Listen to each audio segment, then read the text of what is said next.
Capital News with Victoria Lubadiri. Re-elected Obama urged to visit Kenya. Celebration in Kenya as Barack Obama wins U.S. poll. And police go-slow affects operations in parts of the country.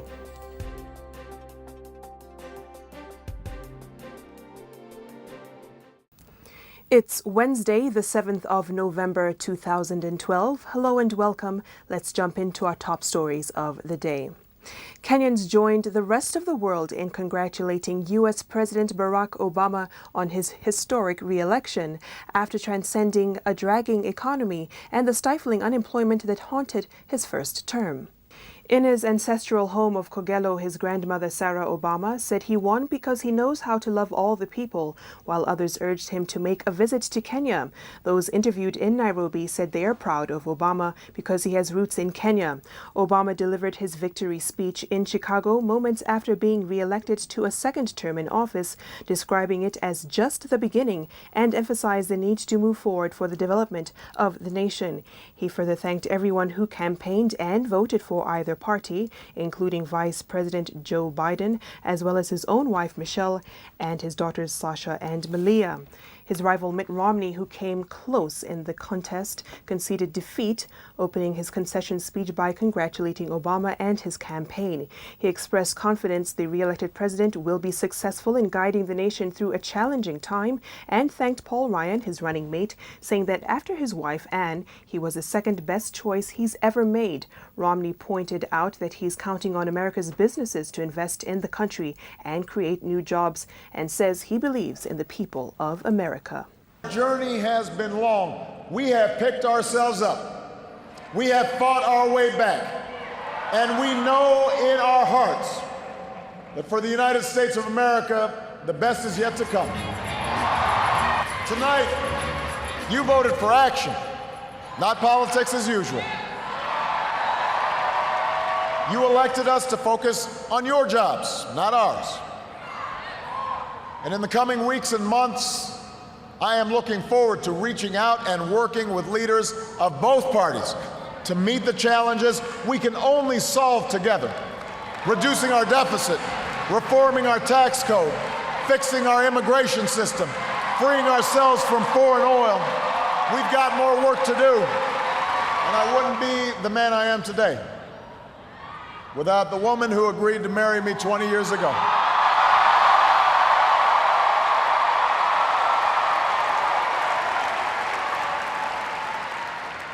Let me say this publicly, Michelle, I have never loved you more.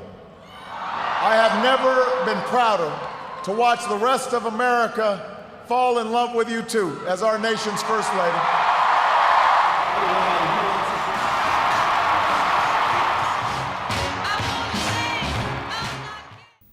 Well, in Nairobi, people thronged the U.S. ambassador's residence as early as 4 a.m. on Wednesday morning to witness the tight political race between Romney and Obama.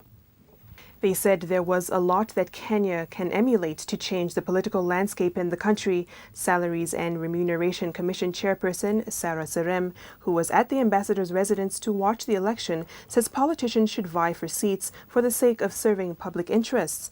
Renowned cleric Reverend Timothy Njoya says Kenya should also embrace democracy and choose leaders based on what they can deliver. Gospel artist David Muthengi said the U.S. election should instill values of issue-based politics to avoid empty campaigns that focus on individuals. For me, the lessons are it is possible to do a very peaceful election, irrespective of our diversity, irrespective of the units that we come from. There can be an extremely fair election and very peaceful. And I think that's what I want to pick for the Kenyans. And finally, regular and administration police have continued to stage a go-slow, protesting an 8.5% increase they were awarded last week, saying they deserve more. In areas like Kisumu, some officers stayed away from work, paralyzing banking businesses and other operations. Police headquarters, however, insist that security has not been paralyzed anywhere in the country. In Nairobi, traffic officers stayed away from work or took too long to respond to matters. Deputy Police Spokesman Charles Owino has urged the police officers to be patient because their grievances are being addressed and warned them of dire consequences if they fail to report to work. The officers have, however, vowed to reject the 3.7 billion shillings awarded to them by the government last week. The senior deputy one, principal deputy to the commission. And that does it for our top stories of the day. Thank you for joining us. I'm Victoria Rubadiri.